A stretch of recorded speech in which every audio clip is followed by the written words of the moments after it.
and I hope all of you will be fine. Student, today we are going to discuss our next topic, which is simple microscope. Simple microscope basically है क्या? हम कहते हैं कि a convex lens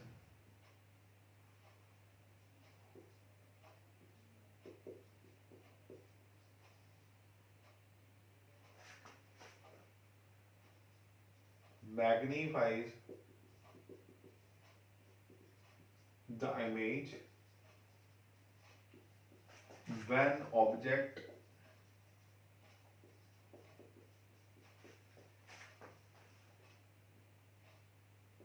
is placed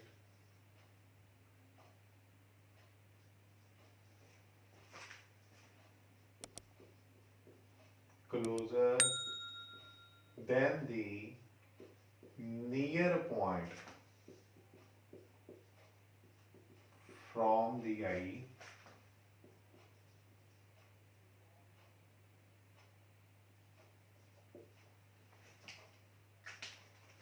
is called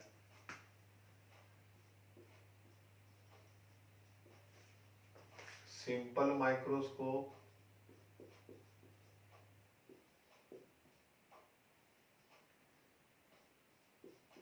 और magnifying glass.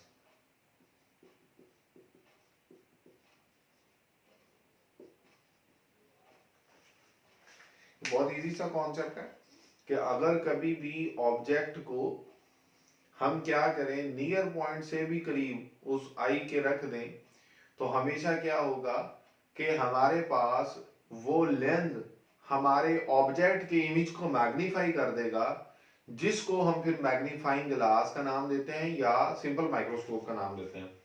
कहते हैं मिसाल के तौर पर हमारे पास यहाँ पर ये एक कॉन्वेक्स लेंस है। इस कॉन्वेक्स लेंस को अगर हम देखें स्टूडेंट,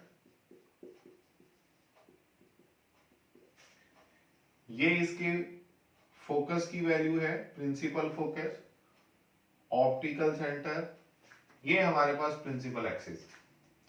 स्टूडेंट, जब कभी भी ऑब्जेक्ट को हम इस फोकस के अंदर रखते हैं, with in the focus of the lens, तो हमारे पास क्या होता है, रे डायग्राम ऑफ द ऑब्जेक्ट अगर हम देखें तो हमारे पास इस ऑब्जेक्ट से आने वाली ये रे जो कि इस प्रिंसिपल एक्सिस के पैरेलल है, वो इस लेंस में जाने के बाद बेंड हो जाएगी और फोकस में से गुजरेगी।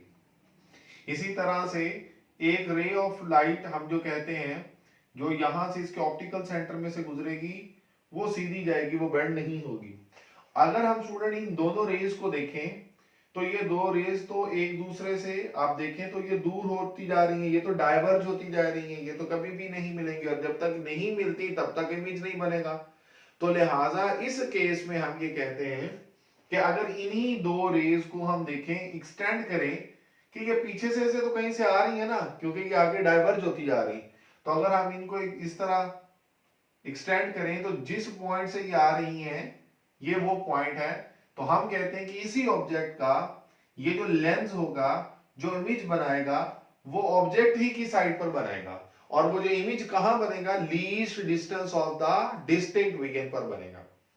इसके लिए हमारे पास वो इस पॉइंट को इस तरह से लिखता भी है कि when an object is placed, when an object is placed within the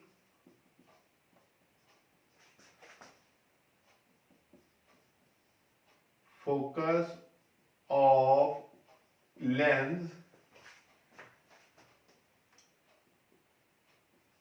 virtual and erect image is formed at least distance of distinct vision।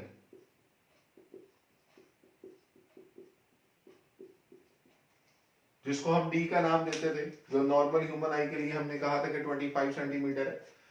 तो स्टूडेंट, हमारे पास ये जो पॉइंट है ये बेसिकली इसी डायग्राम ही की एक्सप्लेनेशन है। इससे पिछले केस में हमने क्या पढ़ा था कि जो ऑब्जेक्ट है हमने फोकस की बियॉन्ड रखा था, तो जिसकी वजह से वो जो रे डायग्राम हमने जो बनाई थी, तो उस रे डायग्राम के अकॉर्डिंगली वो जो दो रेज जो उस ऑब्जेक्ट से आ रही थी, एक प्रिंसिपल एक्सिस के जो पैरेलल थी और एक जो ऑप्टिकल सेंटर में से पास कर रही थी, वो यहाँ पर किसी एक पॉइंट पर जाके मिल जाती थी, तो वहां पर रियल एंड इन्वर्टेड इमेज बनता था। लेकिन इस केस में अगर हम देखें तो हमने जो ऑब्जेक्ट रखा है वो basically with in the focus of the glass रखा है। तो हम ये कहते हैं कि ये पॉइंट हमारे माइंड में आ सकता है कि हमने ऑब्जेक्ट को basically with in the focus क्यों रखा, क्योंकि हमारा बेसिकली जो कंसर्न है वो ये है कि हमने एक ग्लास के मैग्नीफाइंग ग्लास के जरिए से या एक लेंस के जरिए से हमारे जो ऑब्जेक्ट का इमेज बनाना है, जिसकी हम कहते हैं मैग्निफिकेशन होनी चाहिए, इसलिए हम ये कॉन्सेप्ट यहाँ पे इंट्रोड्यूस करते हैं। अब इसी चीज को समझने के लिए हम अगर इसकी एक्सप्लेनेशन देखें,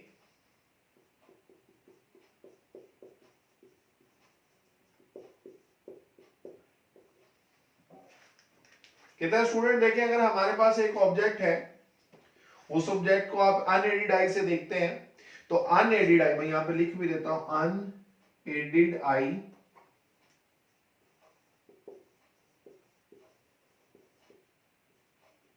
जब हम इसे अनएडिड आई से देखेंगे तो ये एक एंगल बनाएगा जिसको हम नाम देते हैं अल्फा का। और अगर इसी ऑब्जेक्ट और आंख, ये रहा ऑब्जेक्ट और ये रही हमारी आंख, इसके दरमियान में हम एक लेंस रख दें और वो जो ऑब्जेक्ट है वो इस लेंस की फोकल या फोकस वैल्यू के अंदर रखा हुआ है, जो हम यहां पे सिनेरियो पढ़कर आए हैं। तो जब हम उस ऑब्जेक्ट को इस लेंस के फोकस के अंदर रखेंगे तो जो इसी ऑब्जेक्ट का इमेज बनेगा, वो अभी हमने पढ़ा, वो जो इमेज होगा वो क्या होगा, वर्चुअल होगा, इरेक्ट होगा, इनलार्ज्ड होगा।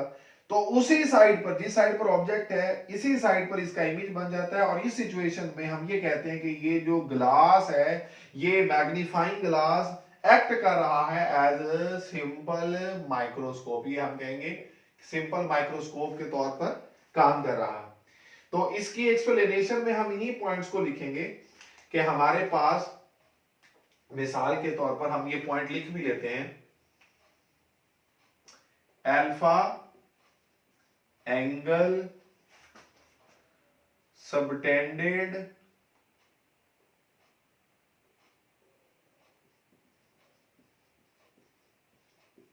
by the object at unaided eye। और बीटा जो है ये क्या है, एंगल सबटेंडेड, ये बीटा ये एंगल है, by image when it is seen by an optical instrument. Student ये बात हम पहले भी पढ़ चुके हैं।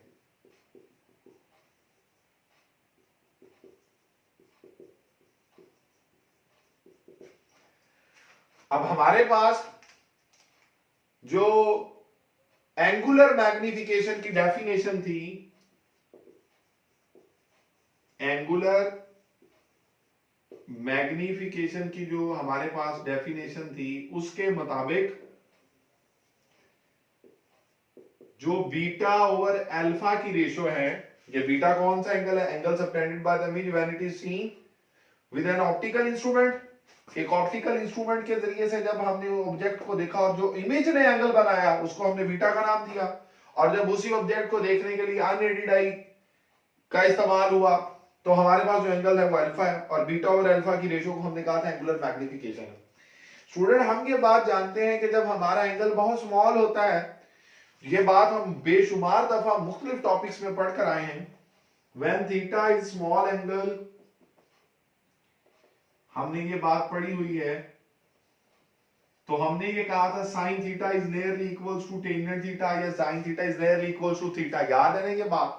ये बात हम लोगों ने यंग डबल स्लिट एक्सपेरिमेंट में भी मैंने आपको एक टेबल भी बताया था कि जब थीटा की वैल्यू स्मॉल हो तो साइन थीटा 2 था, 4 था, 6 था, 8 था, तो थीटा 2 पर साइन थीटा और थीटा टेंजेंट थीटा दोनों की वैल्यू जब हमने निकाली और 4 पर और 6 पर तो वैल्यूज ऑलमोस्ट एक दूसरे की इक्वल थी, स्मॉल वैल्यूज पर हम ये कहते हैं।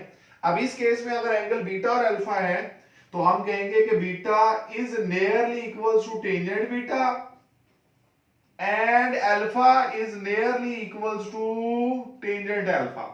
और अगर इस कॉन्सेप्ट पर देखें तो स्टूडेंट यहां पर ये जो दो डायग्राम्स बनी हुई हैं, इन डायग्राम्स के अकॉर्डिंगली अगर हम यहां पर टेंजेंट थीटा की वैल्यूज निकालें, टेंजेंट अल्फा और टेंजेंट बीटा की वैल्यूज, तो टेंजेंट अल्फा किसी भी ट्राइएंगल में जो टेंजेंट वैल्यू है हम कहते हैं कि वो किसके इक्वल होती है, tangent is basically equals to perpendicular over base. अब अगर हम परपेंडिकुलर ओवर बेस के जरिए से देखें तो हमारे पास इस ट्राइएंगल में ये जो एंगल के सामने वाली साइड है ये परपेंडिकुलर, जो कि इस केस में रिप्रेजेंट कर रहा है किसको, ओ को, ऑब्जेक्ट को, और ये जो फासला है ना स्टूडेंट इसको हमने the least distance of the district region बोला हुआ है, तो हम इसकी जगह पर जिसको हम बेस कह रहे हैं इसकी जगह पर लिख सकते हैं डी। क्लियर होगी बात। और इसी तरह से आप अपनी बुक पर अगर देखें तो हमने इससे पीछे भी ये पॉइंट पढ़ा हुआ था कि हमारे पास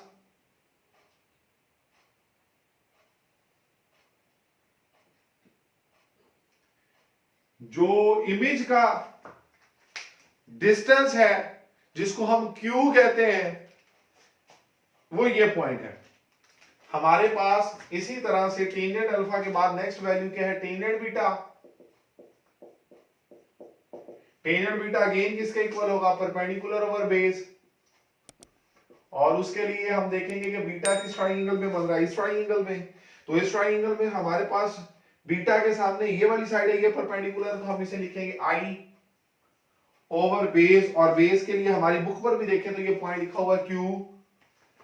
और इन दोनों की जो रेशो है यहां पर ये हम देख सकते हैं जिसको हमने एंगुलर मैग्निफिकेशन कहा, बीटा ओवर अल्फा। और जब ये स्मॉल होते हैं तो beta is nearly equals to tangent beta and alpha is nearly equals to tangent alpha. तो हम इसके लिए लिख सकते हैं m equals to tangent beta over tangent alpha. और जब हम ये वैल्यूज लिखेंगे तो टेंजेंट बीटा की वैल्यू हमारे पास क्या है, और हमारे पास इसी तरह से टेंजेंट अल्फा की वैल्यू क्या है, o डिवाइडेड बाय d।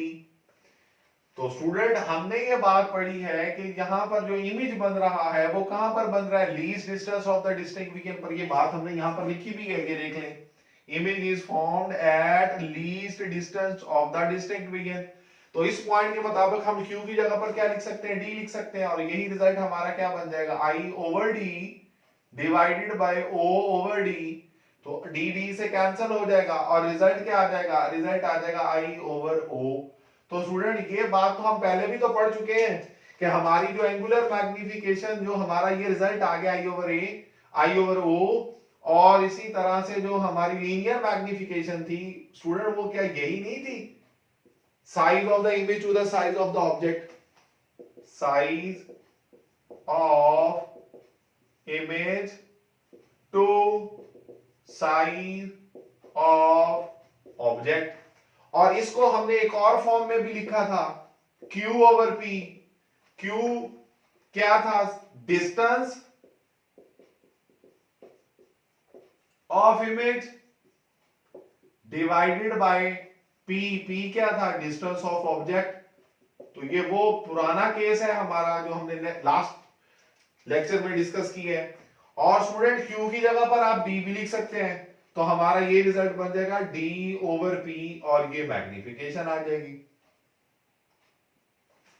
ये हमारा रिजल्ट आ जाएगा। अब स्टूडेंट हमें इस बात का पता है कि according to lens formula, according to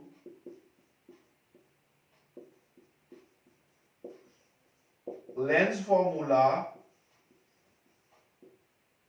हमारा जो रिजल्ट है 1/p plus 1/q equals to 1/f। हमने ये बात पढ़ी हुई है। और हम अगर इस रिजल्ट के अकॉर्डिंगली देखें, जब कभी भी इमेज वर्चुअल होगा, यहां पर लिख लें फॉर वर्चुअल इमेज, जो कि इस केस में सिंपल माइक्रोस्कोप के केस में है, हमारे पास Q की वैल्यू हम क्या लिखेंगे कि वो हमारे पास माइनस में कंसीडर होती है, और इस केस में चूंकि Q D के बराबर है तो Q equal to minus D लिखते हैं। जब आप Q की जगह पर माइनस डी लिखेंगे तो हमारा ये रिजल्ट बन जाएगा 1/p प्लस 1/q की जगह पर minus D equals to 1/f। तो यही रिजल्ट हो जाएगा 1/p minus 1/d equals to 1/f। Student इसी रिजल्ट को हम नेक्स्ट देखते हैं। स्टूडेंट अगर हम इसी इक्वेशन की दोनों साइड्स को d से मल्टीप्लाई कर दें, इस इक्वेशन को हम नाम दे देते हैं इक्वेशन नंबर 1। मैं यहां पे लिख भी लेता हूं by multiplying both sides of equation 1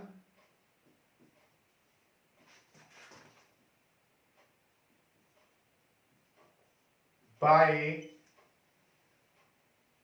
d। अगर हम d से मल्टीप्लाई कर दें दोनों साइड को तो हमारे पास रिजल्ट क्या आ जाएगा, देखिएगा d डिवाइडेड बाय p हो जाएगा, minus d divided by d हो जाएगा, equals to d divided by f हो जाएगा। और इसको अगर हम फर्दर सिंपलीफाई करें तो d divided by p minus 1 equals to d divided by f। तो ये -1 स्टूडेंट उधर जाकर क्या हो जाएगा, +1 हो जाएगा, और हम इसे लिख सकते हैं d divided by p is equals to 1 plus d over f। Student ये जो d डिवाइडेड बाय p है, यहां से अगर हम देखें तो ये हमारा रिजल्ट किसका था, m का, मैग्निफिकेशन का। तो हम इस d डिवाइडेड बाय p की जगह पर क्या लिख सकते हैं, मैग्निफिकेशन।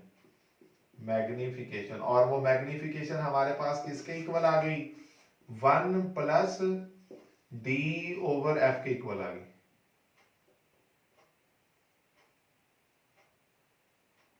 ठीक हो गया। और ये हमारा रिजल्ट बन गया सिंपल माइक्रोस्कोप की मैग्निफिकेशन को फाइंड आउट करने के लिए, और इसी को हम इक्वेशन नंबर 2 का नाम दे देते हैं। स्टूडेंट वो ये कहता है कि ये जो मैग्निफिकेशन होती है ये फोकस ऑफ द लेंस पर डिपेंडेंट होती है, और अगर जितनी हमारे पास लेंस की फोकस की वैल्यू कम से कम होगी उतनी मैग्निफिकेशन ज्यादा होगी। इसके लिए वो बुक में एक एग्जांपल भी देता है कि अगर सपोज हम ये कंसीडर करें कि हमारे पास किसी भी कॉन्वेक्स लेंस की जो फोकस की वैल्यू है वो है हमारे पास 5 सेंटीमीटर, और d जो least distance of the distinct vision है जो हमने पढ़ा हुआ है वो 25 सेंटीमीटर। अगर हम ये रिजल्ट कैलकुलेट करें तो d की जगह पर 25 सेंटीमीटर डिवाइडेड बाय f की जगह पर 5 सेंटीमीटर, तो स्टूडेंट रिजल्ट क्या आ जाएगा, 1/5, 25 डिवाइडेड बाय 5 आ जाएगा, सेंटीमीटर सेंटीमीटर से कैंसिल हो जाएगा, और हमारा आंसर आ जाएगा 6। और 6 मैग्निफिकेशन का मतलब ये है कि वो जो हमारे पास मैग्नीफाइंग ग्लास होगा वो ऑब्जेक्ट के साइज को 6 टाइम्स बढ़ा देगा। तो स्टूडेंट अगर हम यहां से इसी मैग्निफिकेशन की वैल्यू, इस फोकस की वैल्यू को कम करते जाएंगे तो ऑटोमेटिकली हमारे पास जो रिजल्ट आएगा मैग्निफिकेशन का वो बढ़ता जाएगा। तो स्टूडेंट आई होप कि आपको इस लेक्चर की मुकम्मल तौर पर समझ आ चुकी होगी। Please don't forget to like and subscribe my channel and take good care of yourself. अल्लाह हाफिज़।